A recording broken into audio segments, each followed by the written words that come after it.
Madame de Romilly, il se trouve que vous êtes la première femme qui soit entrée comme professeure au Collège de France. Vous êtes toujours la seule d'ailleurs. Vous avez été la première femme à avoir un prix au concours général en latin et en grec. Et puis vous êtes toujours la seule femme qui fasse partie de l'Académie des inscriptions et des belles-lettres. Alors c'est une vocation comme ça, vous êtes une pionnière en quelque sorte. Et puis, comment conciliez-vous cette vocation avec l'étude du grec ancien? D'abord, je voudrais vous dire que si vous dites je suis la première ici et là-bas, c'est une question d'âge uniquement, ce qui peut avoir des côtés peu flatteurs. Il y en aura certainement d'autres, il faut bien que quelqu'un commence. Ceci posé, je ne vois pas pourquoi ça ne se concilierait pas, parce que helléniste, je l'ai toujours été. Le fait que je sois une femme, c'est différent. Mais je crains surtout que votre question ne laisse entendre que s'occuper du grec, c'est se tourner vers un passé et des traditions révolues. J'espère que vous ne vouliez pas dire ça. Surtout pas, mais je constate qu'il y a une crise dans l'enseignement du grec. Et alors, je me pose la question précisément. Comment peut-on être d'actualité et en pleine crise? Alors, permettez-moi de vous répondre à deux niveaux différents. Nous parlions de recherche, d'enseignement au Collège de France, etc. À ce niveau-là, le grec ne se répète absolument pas. C'est un domaine d'étude qui est en plein développement, renouvellement, etc. De même qu'on trouve des documents nouveaux en archéologie, de même qu'on trouve des documents nouveaux sur papyrus, les perspectives s'ouvrent complètement. Pensez qu'il n'y a pas 30 ans que l'on a su lire une nouvelle écriture qui contenait du grec et que notre grec est remonté jusqu'à 1500 avant Jésus-Christ. Pensez que même des textes sont découverts, une comédie de Ménandre. Il n'y a pas 30 ans non plus qu'on a la première comédie de Ménandre entière. Tout cela représente un renouvellement par les documents et par les méthodes. On a appris beaucoup mieux à classer les manuscrits. Enfin, tout cela est en plein essor. Il n'y a pas l'ombre d'un doute. Et alors, comment expliquer que dans les lycées, il s'est passé ce qui s'est passé, qui est en train d'évoluer peut-être, mais qui s'est passé? Je ne suis pas sûre que ce soit le propre du grec. Il y a une crise de la culture en général. Il est certain que la crise du grec a été très marquée. Elle l'est moins maintenant. Il y a une reprise sensible dans les classes de 4e et 3e où le chiffre des élèves est remonté à ce qu'il était il y a une vingtaine d'années, ou une quinzaine d'années, je ne veux pas être trop précise.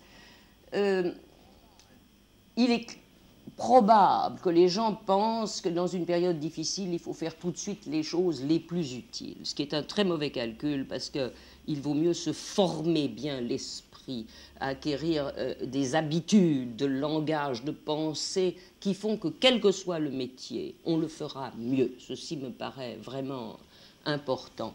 Il n'est pas question que tous les enfants fassent du grec, mais ceux qui en font certainement, parce que c'est une langue un peu différente, parce que très différente même, et parce que c'est une pensée aussi un peu différente, sont obligés de lire les textes plus lentement. Vous savez, à notre époque, on va toujours trop vite en tout.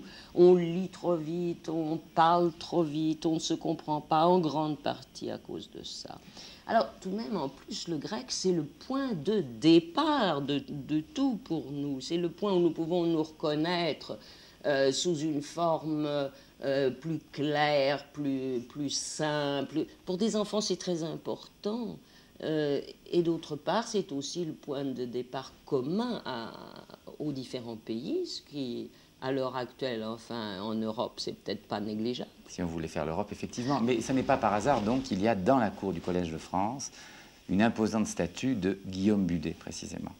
Écoutez, le grec a toujours été très bien représenté au Collège de France. Sur les 6 premiers lecteurs royaux, il y en avait 2 qui étaient pour le grec, ce qui était une innovation à l'époque et due à l'influence de Guillaume Budet.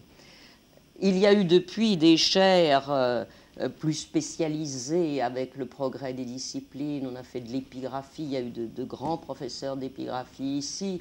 Et il y a eu une continuité dans la recherche en ce domaine. Mais alors, je dois dire qu'il Guillaume Budet me touche à cause de ça, c'est un peu mon patron. D'autre part, c'est le patron d'une association à laquelle j'ai depuis peu l'honneur de présider, qui est destinée dans un domaine très étendu à soutenir ces études.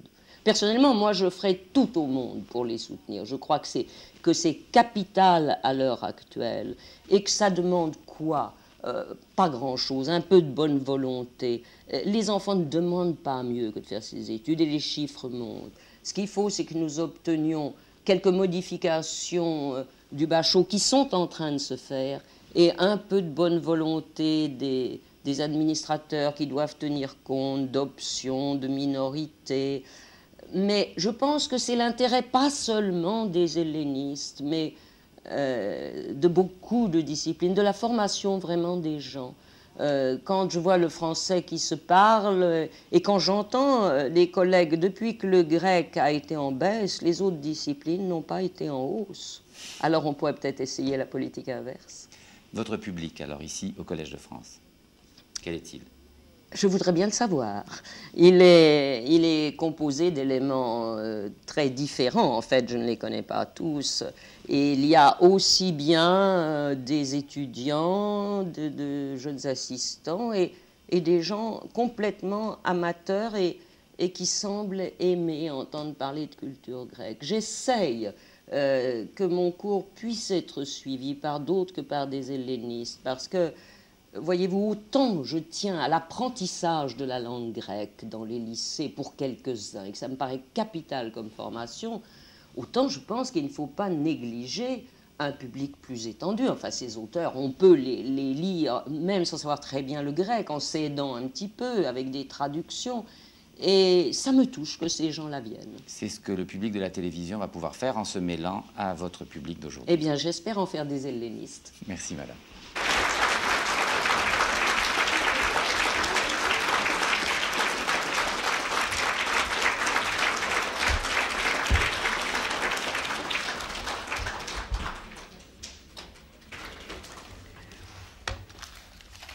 Eh bien, nous sommes réunis aujourd'hui pour parler d'un passage du Phèdre de Platon. Mais je voudrais d'abord, si vous le permettez, expliquer un peu dans quelle perspective nous allons le considérer. Chaque année, ici, nous prenons un thème, une idée, et nous en suivons le développement depuis les origines jusqu'à l'époque classique, disons, depuis Homère jusqu'au IVe siècle, depuis le 8e siècle jusqu'au IVe siècle, en profitant de ce que on voit avec les Grecs de ces siècles-là, comment ont été peu à peu élaborées, précisées, rectifiées, inventées les idées dont nous nous servons encore aujourd'hui. Alors, naturellement, le but d'une telle enquête est de cerner un peu la façon dont cette invention s'est faite, cette invention dont sort notre civilisation d'une certaine manière. Mais c'est aussi de donner à chaque texte, en le replaçant dans cette série, un éclairage et un relief nouveau. Enfin, c'est au moins une espérance. Alors, cette année, nous avions pris un thème apparemment difficile. C'était la suite des textes relatifs au conflit de l'âme divisée. C'était là nous situer dans la perspective des travaux du savant allemand Bruno Snell, qui a écrit un livre sur la découverte de l'esprit. C'était nous situer sur un terrain un petit peu difficile, d'abord parce qu'il n'y a pas eu sur ce point de discussion délibérée entre les auteurs, et aussi parce que les gens se représentent mal comment il peut y avoir une évolution dans un domaine de ce genre. Or, il peut de toute évidence y en avoir une. Je veux dire, il est normal que les gens aient les mêmes réactions au temps d'Homère ou maintenant, mais ils ne les décrivent pas de la même manière. Nous trouvons parfaitement normal que les auteurs ne décrivent pas les sentiments, les auteurs dans les œuvres littéraires, de la même manière avant ou après la psychanalyse. Ces choses-là évoluent et changent. Eh bien, c'est cette première évolution que nous avons suivie et où nous avons vu des changements. Au début, il apparaît que les Grecs ont eu tendance à présenter les impulsions soudaines qui entraînent les hommes psychologiquement comme venant de l'extérieur. Achille, furieux, est retenu, mais il est retenu par Athéna, une déesse du dehors. Ou bien, dans la tragédie même, Oreste est bouleversé après avoir tué sa mère, mais il est bouleversé par les Érinies, les furies, du dehors. Même dans Euripide, qui est déjà tout près de notre texte de Platon, l'amour, c'est encore la déesse de l'amour, Aphrodite, pour une très large part. Et souvent, ce sont les compagnons, les gens qui sont autour du héros, qui jouent ce rôle de le conseiller, de le retenir. Enfin, c'est une action extérieure. D'autre part, la vie intérieure est représentée au début sans grande complexité. Il n'y a pas de grands drames, de revirements, d'analyse entre des sentiments. Cela apparaît peu à peu, cela apparaît surtout dans la tragédie, où il y a un début d'analyse et où il y a déjà des scènes très fortes. Ça apparaît aussi dans Thucydide, où il y a des analyses, où on voit s'opposer la raison aux passions. Mais cela ne prend vraiment de l'importance, du relief et de la précision qu'avec Platon.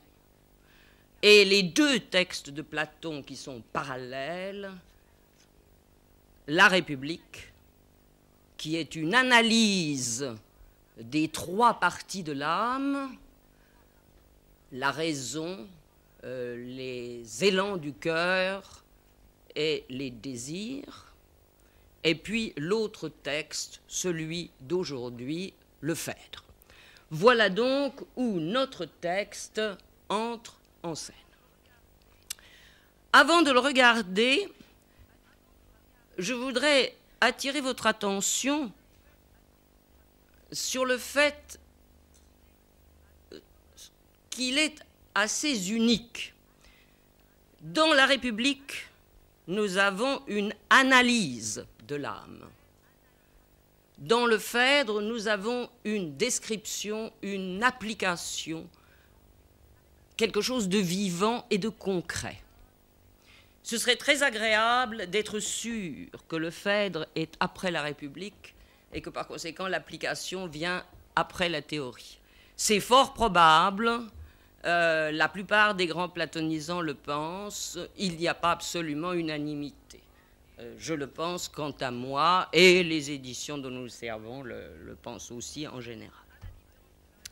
Donc, à la différence de La République, c'est une image. Mais ce n'est pas la seule image décrivant l'âme, évoquant l'âme. Il y en a plusieurs dans Platon.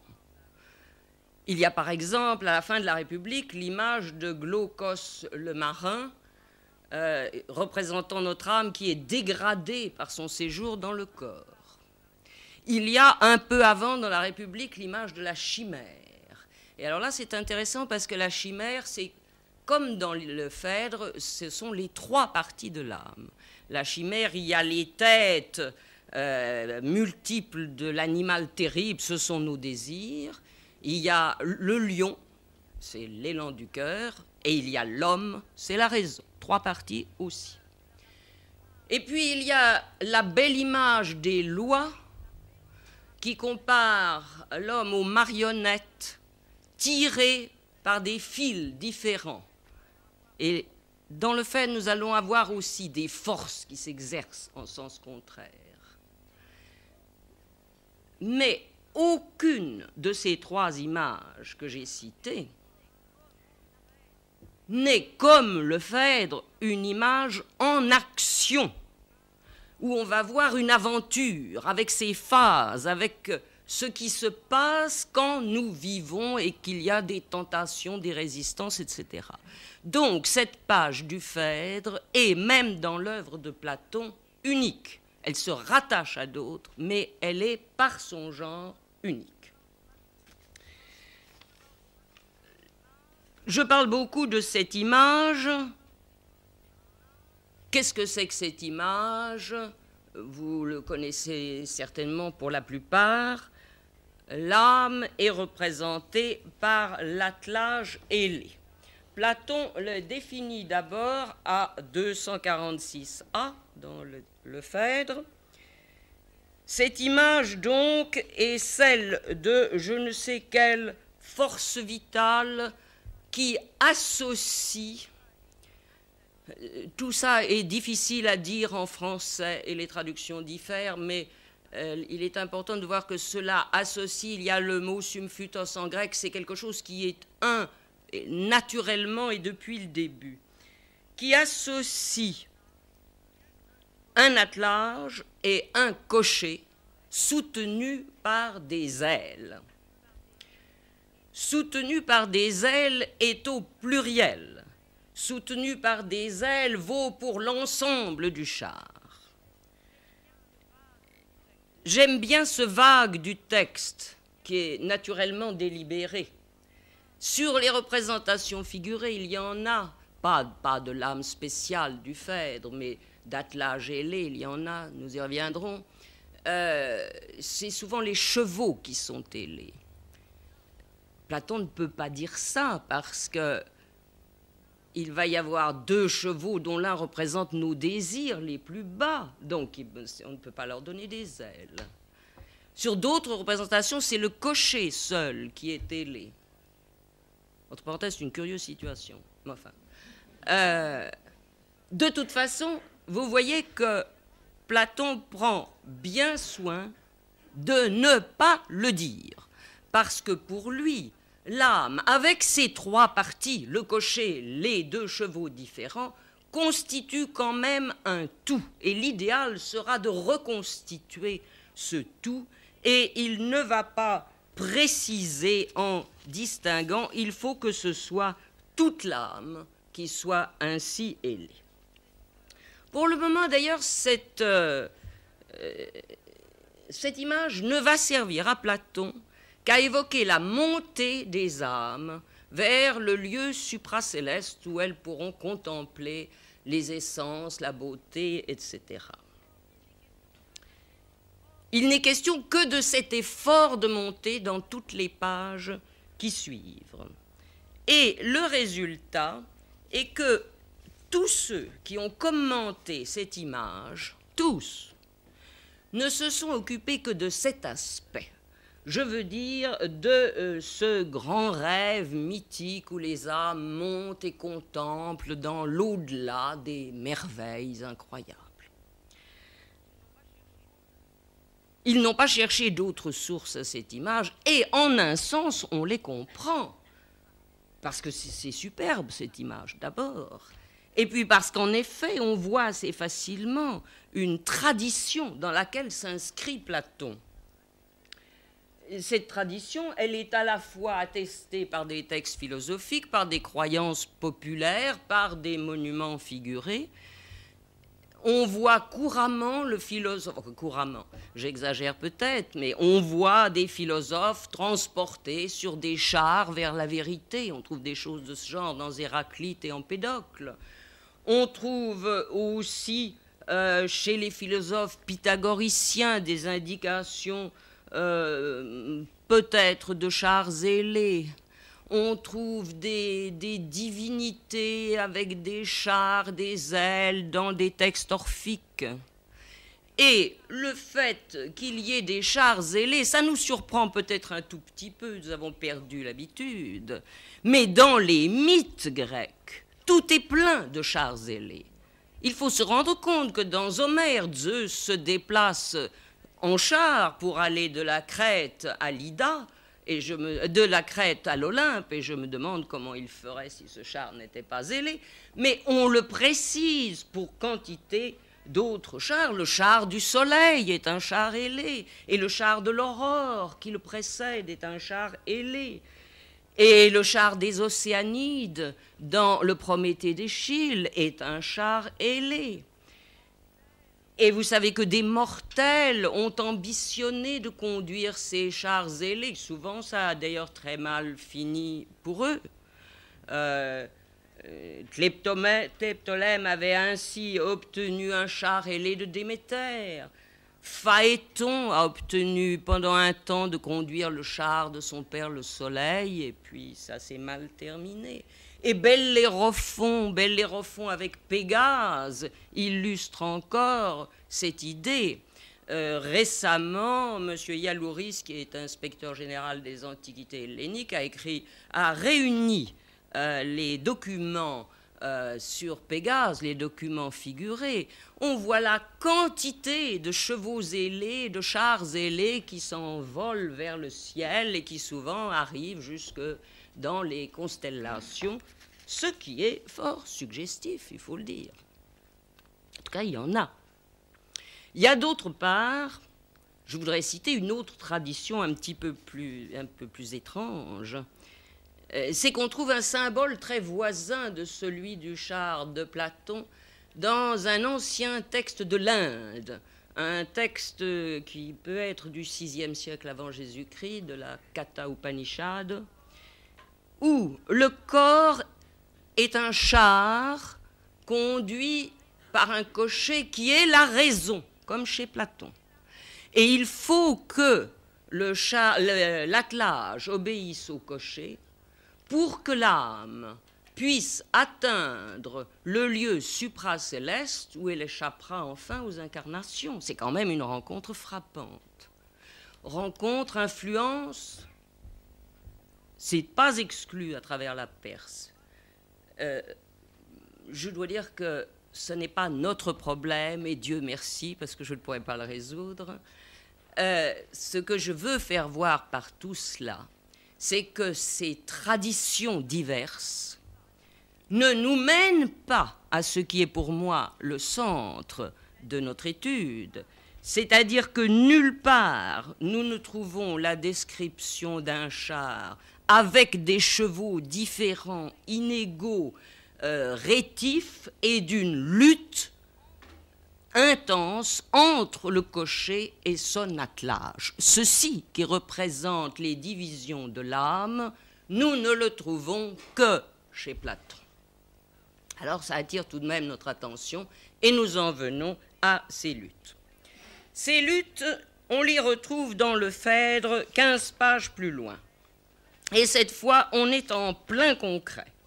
C'est à 253, etc. On trouve deux chevaux contrasté et on ne peut pas plus concret.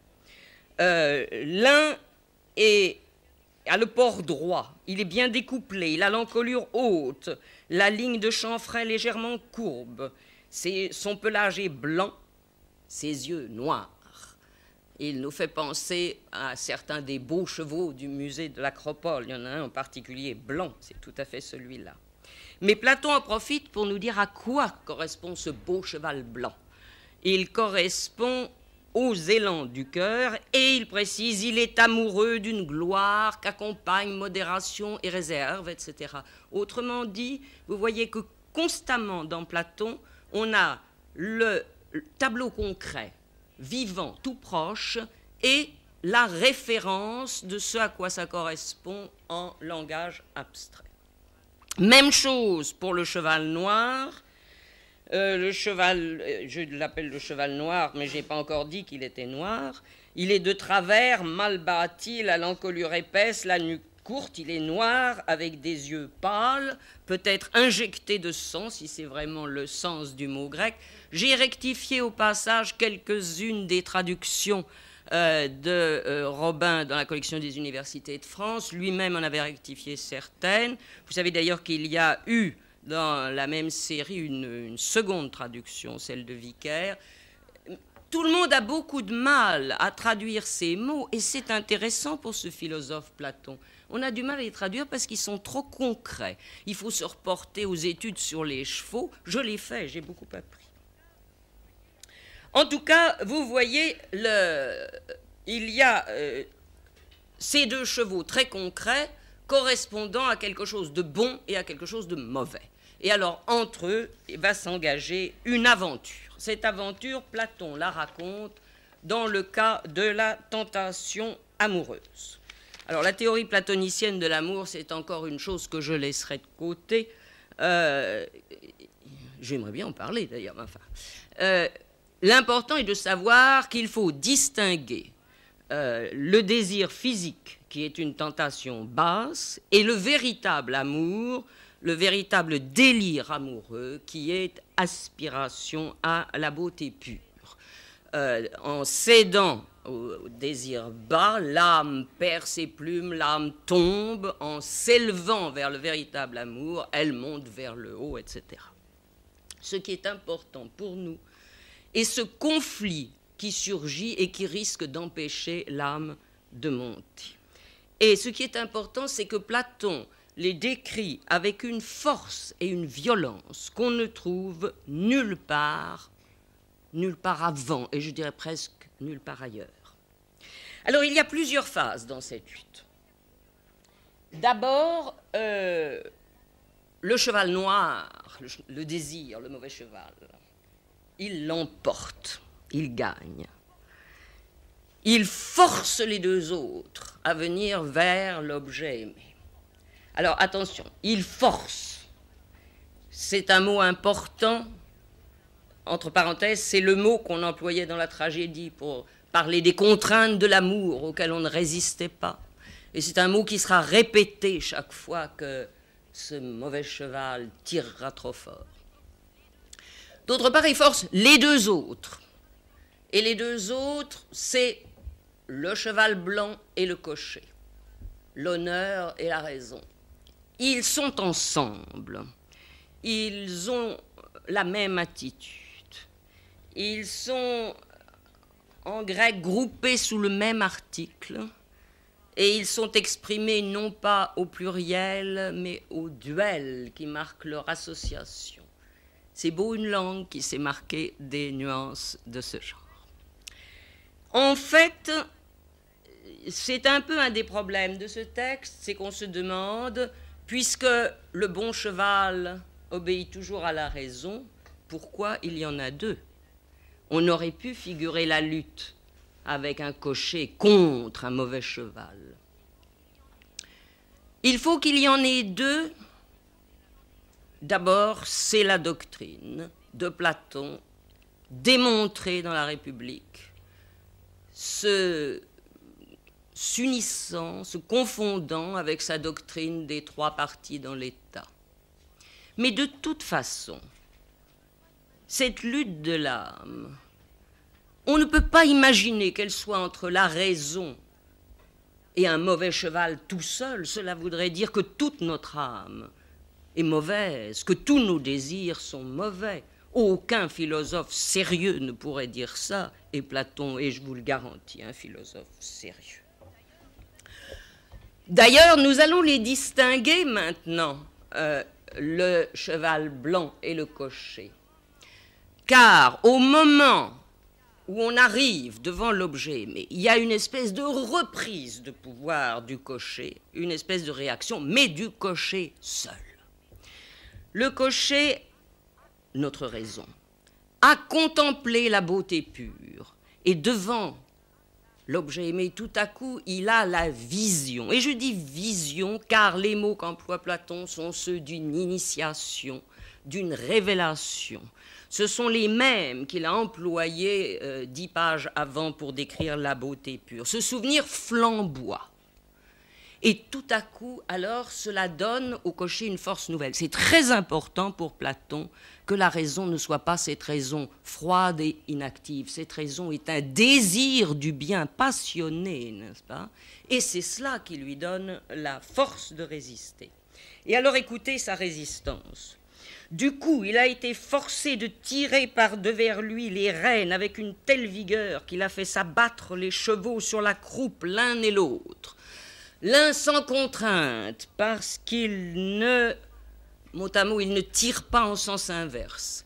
Et certains éditeurs ont voulu supprimer ces mots, les trouvant inutiles. Mais voyez, c'est tout le sens de cela, des choses qui tirent en sens inverse de toute leur force.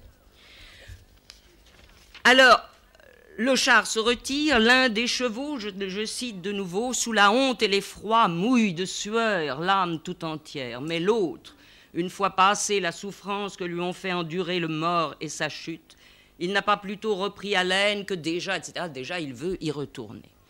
Vous voyez cette violence, ce geste, le cocher qui se renverse complètement en arrière.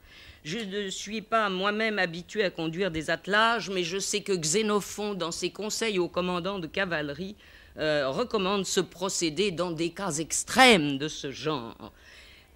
Je ne pense pas que ce soit un geste courant, mais vous avez vu surtout qu'il jette ses chevaux à terre tellement il tire fort, ce qui n'est certainement pas du tout une façon normale de conduire un attelage. Ceci vous indique une violence, un déchaînement, une brutalité absolument extraordinaire.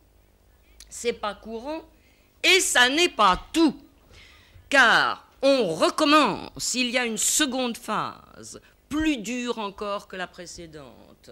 On se retrouve devant l'objet aimé, le cocher tire encore plus fort. Il y a les mots encore plus qui sont répétés à plusieurs reprises. Il se renverse avec plus de violence encore qu'auparavant. Il arrache le mort des dents du cheval. J'aurais dû vous dire que le cheval avait pris le mort entre ses dents pour qu'on ne puisse pas tirer, qu'il était là, dans le texte, on nous dit qu'il hennit et qu'il tire. Kremetitzon, helkon. Et non seulement il hennit et il tire, mais la phrase se termine encore sur il est là, il tire. Et on dit, oh, comment répéter 2 fois il tire, c'est pas bien, on en supprime un. Il faut pas. Vous voyez que ce texte est crépitant d'intensité. Alors, de nouveau, le cocher se renverse, il arrache le mort des dents du cheval, il lui ensanglante la bouche, il jette contre terre ses membres, s'accroupe, et le texte se termine par une citation d'un texte épique, il le livre aux douleurs. La citation même montre à quel point cette lutte extraordinairement brutale a pris d'ampleur vers cette fin. Vraiment, je ne connais pas de texte grec qui ait cette violence. Eh bien, vous le voyez, dans toute cette partie, c'est un autre aspect de l'image que nous avons, tout à fait différent. Il ne s'agit plus de l'âme qui va monter vers les hauteurs, il s'agit d'une bataille intérieure, puisqu'elle figure notre âme, bataille violente, concrète entre le cocher et son cheval. Ces 2 images sont même si différentes qu'il s'est trouvé un savant allemand en 1915, Otto Imisch, pour dire qu'il y avait certainement eu remaniement du Phèdre. Il y aurait eu d'abord l'image de l'âme ailée, et puis après ça, Platon aurait ajouté l'image du char mal apparié, difficile à mener. Et de relever toutes les petites inconséquences, forcément, il y en a. Je veux dire que ce char à qui il pousse des plumes ou qui souhaite s'étendre à côté de l'objet aimé sont des choses un tout petit peu difficiles à se représenter. Mais Platon nous dit que ce sont des métaphores et pas autre chose. Et il insiste sur ce point. Alors, c'est amusant, on finit par le critiquer comme si c'était une histoire vraie. Ces critiques sont donc exagérées, mais elles insistent bien sur le fait qu'il y a 2 aspects très différents, que le second ne doit pas être négligé. Le second, c'est celui qui intéresse notre recherche de cette année, et que si nous voulons comprendre les sources de l'image et aussi l'originalité de Platon, il faut faire une place à cette partie de l'image, une place qu'on n'a pas faite jusqu'à présent.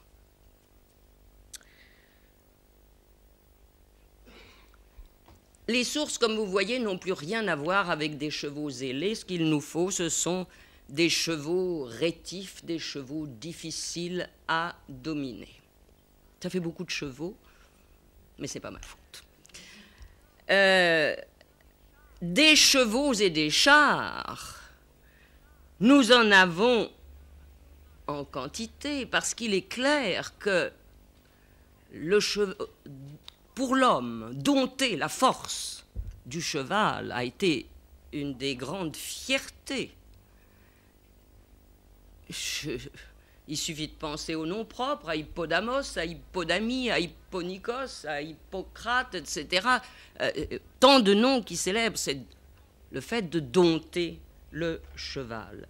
Et les illustrations que nous avons d'œuvres d'art représentant les chars et les courses de chars et les chars victorieux, je n'en ai jamais vu autant que ces temps-ci, grâce d'ailleurs à l'aide de M. Maffre qui m'a communiqué toutes sortes de documents. Il y en a en quantité. Mais, remarquez, c'est rarement la lutte du cocher contre l'attelage que l'on voit. On voit le char victorieux, on voit la consécration. Ce n'est que au 5e siècle, on commence à voir des luttes avec le cheval, et surtout alors à l'époque hellénistique, mais en général, ce sont des cavaliers à ce moment-là.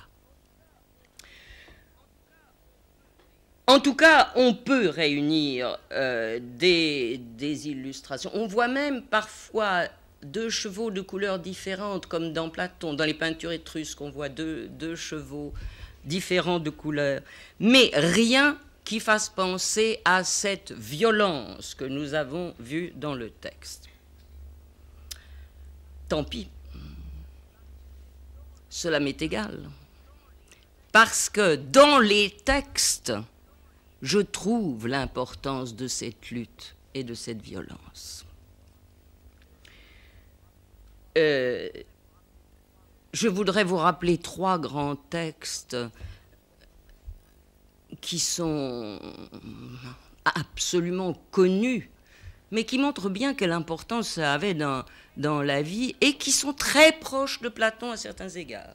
Il y a la course de chars de l'Iliade, qui est racontée très très longuement et qui comporte des accidents, du danger, etc., toutes sortes de péripéties et une victoire difficile. Mais surtout, pour l'Athènes du 5e siècle, je voudrais vous rappeler 2 tragédies où il n'y avait aucune raison que le récit des luttes du cocher avec son attelage ait tant de place. L'une est bien connue puisqu'elle est presque passée en français, c'est le récit de la mort d'Hippolyte dans Euripide. Il faut dire que les conditions sont un peu spéciales parce qu'il y a un monstre qui vient effrayer l'attelage. Mais je vois de la même façon Hippolyte se rejeter en arrière, estoupistène, dit le grec, et tirer, elkei. Et je vois de la même façon les bêtes folles de crainte qui mordent de leur mâchoire le frein, même expression que dans Platon, comme le cheval noir. Et puis je vois le char que ces bêtes emportent bia, de force, bia ferroucine. Dans Platon, on a que le cheval est emporté, bia ferroménon, mais c'est presque la même chose. En tout cas, cette expression bia ferroucine, cette violence du cocher qui ne peut plus résister, nous la trouvons dans une autre scène encore plus surprenante, qui est la fausse mort d'Oreste dans l'Électre de Sophocle. Il faut raconter qu'Oreste est mort, ce qui n'est pas vrai. Eh bien, il y a plus de 100 vers de récits de la façon dont il a trouvé la mort dans une course de chars. Et nous avons les mêmes expressions, l'accident, la poussière, le bia ferrouci l'emporte de force, etc. Et pour finir, la mort. Vous voyez que la présence de ces thèmes montre à quel point c'était quelque chose de sensible pour la conscience des gens de cette époque et combien il était normal que cela serve de point de départ d'une image quand on voulait montrer quelque chose à quoi on ne pouvait pas résister. Mais ce qui est beaucoup plus amusant, c'est que nous trouvons en fait, si nous reprenons la série des textes que nous avons vus cette année, nous trouvons l'amorce de cette image. Et nous trouvons qu'en effet, les Grecs, quand ils ont voulu suggérer cet emportement irrésistible, ont parlé d'attelage et de chevaux. Pas aussi longuement, pas aussi fort que Platon, c'est pourquoi je dis qu'il y a une gradation.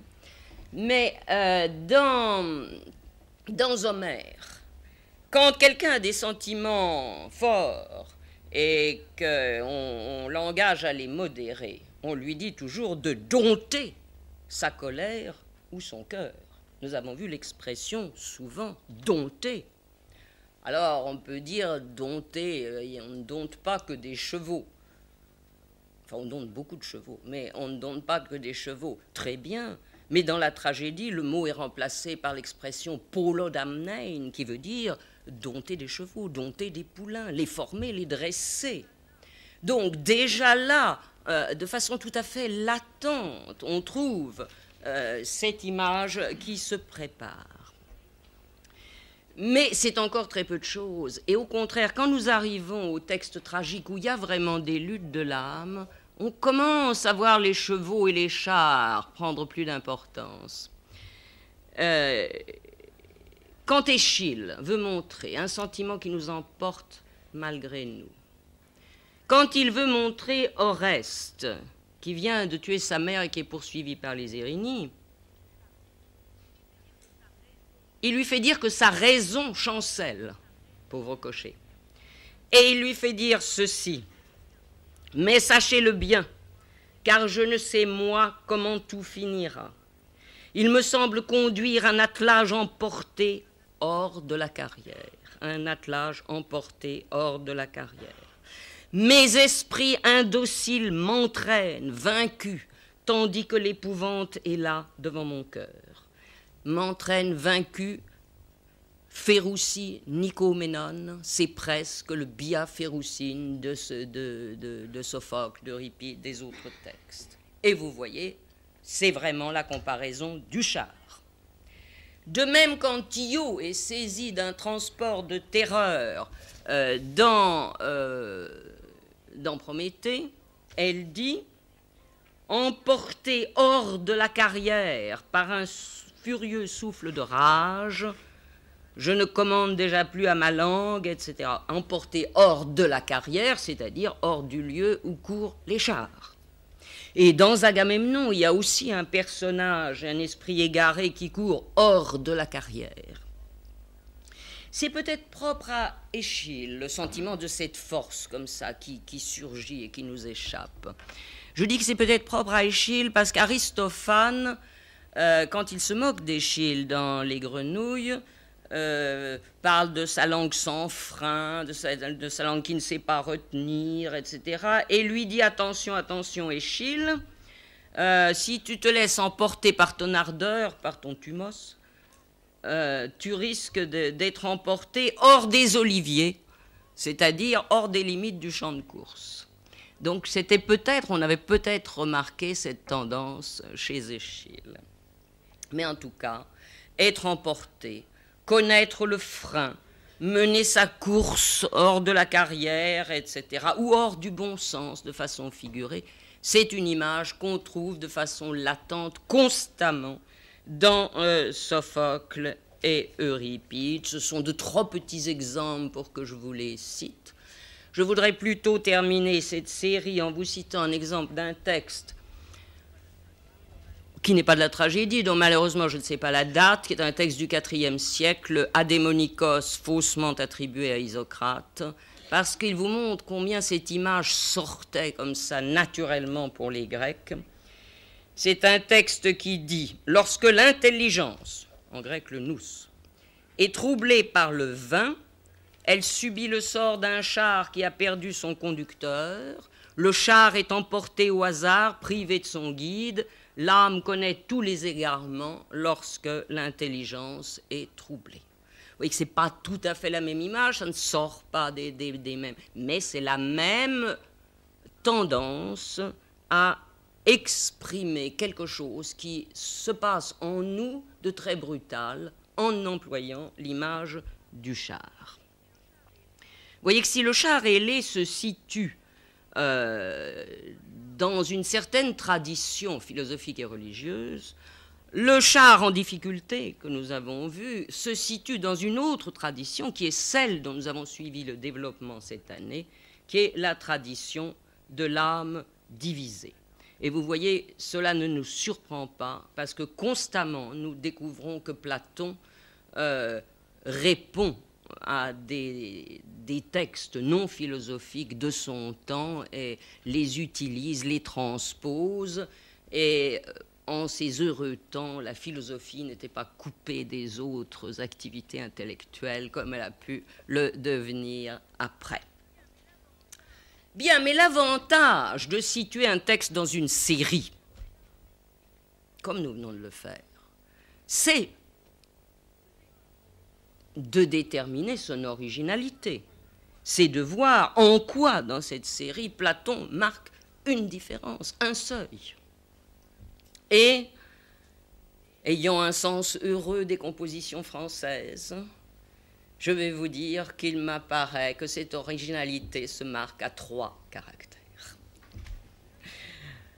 Le premier est qu'avec lui, nous avons enfin l'intériorisation complète des sentiments.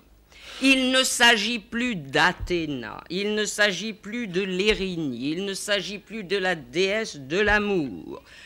Tout est en nous. Les dieux n'ont plus de jalousie, et il précise bien que la jalousie est hors du domaine des dieux. Et les dieux sont au contraire au-dessus, nous devons les imiter, ils n'ont plus du tout ces interventions fâcheuses. Tout se passe en nous, les mauvaises tentations comme les bonnes possibilités de résistance. Autrement dit, tout est psychologique. Et en fait, c'est à ça que nous assistons avec les 2 textes de Platon couronnant la série des textes antérieurs, c'est à la naissance de la psychologie en tant que telle. Ce n'est pas étonnant que ça se soit passé dans cette Athènes du 5e siècle où on s'intéressait tant à l'homme, mais c'est agréable d'en saluer la naissance. Et c'est agréable aussi, je pense, de voir à quel point c'était une nouveauté et une conquête.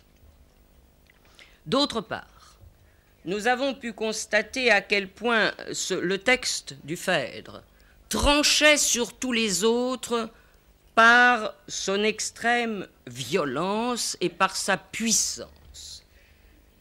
Les textes de la série antérieure, ce sont des détails, des notations, une remarque ici ou là. Rien de si puissant. Et on peut se demander pourquoi. Naturellement, certains disent « Oh, mais ça, ce sont les souvenirs des expériences amoureuses de Platon. » Je veux bien, je n'en sais rien du tout, et cela m'est pratiquement indifférent de ne pas le savoir. J'aime presque mieux. D'autres disent que c'est un reflet de ses sentiments par rapport à la politique. Et nous avons vu que l'âme divisée était l'image de l'État divisé. Or, l'État divisé, il n'y a pas pire comme mal pour Platon, donc il faut que l'âme divisée soit aussi quelque chose de particulièrement terrible, horrible, sanglant, de façon à ce qu'on puisse le dépasser. Tout ça doit être vrai, mais je pense que ça n'est pas l'essentiel, et que l'essentiel, c'est peut-être enfin la prise de conscience passionnée d'un certain idéal moral. Un idéal moral, bon, il l'a reçu de Platon, il l'a reçu aussi des moralistes qui célébraient la maîtrise de soi, Démocrite, Antiphon, Thucydide aussi. Mais tout à coup, chez Platon, tout s'enflamme.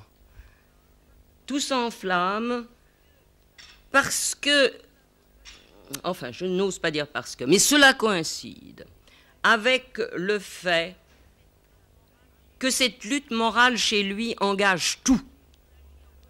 Il s'agit, en commandant mieux l'attelage de notre âme, d'atteindre au lieu supracéleste, de contempler les essences, d'échapper au cycle des réincarnations. Bref, une éternité de béatitude en dépend. Dans cet effort, dans cette lutte, on peut dire qu'on fait son âme. Et il n'y a que dans le platonisme qu'on trouve un enjeu pareil pour donner son importance, son prix à la lutte intérieure. Troisième différence, enfin, qui est la conséquence de la précédente, c'est que ce combat, vous l'avez vu, peut être victorieux. Il envisage, Platon, les diverses possibilités, mais il y a dressage et il y a victoire du cocher. Or, si nous prenons les textes antérieurs, partout où on nous a parlé d'âme divisée, c'était pour dire que on était entraîné, qu'on n'y pouvait rien. Oreste cédait à sa folie, Phèdre naturellement aussi. Et je vous rappelle le cri de Médée: oui, je vois les mots que je vais oser, mais la passion commande à mes résolutions. Ou bien les mots de Phèdre: nous avons la notion et le discernement de l'honnête, nous ne le mettons pas en pratique. Tout ceci, c'était des défaites. Je ne dis pas qu'il n'y ait pas eu des victoires possibles dans les faits, mais ce que nous donne Platon, c'est l'idée d'une lutte victorieuse, qu'elle peut être victorieuse.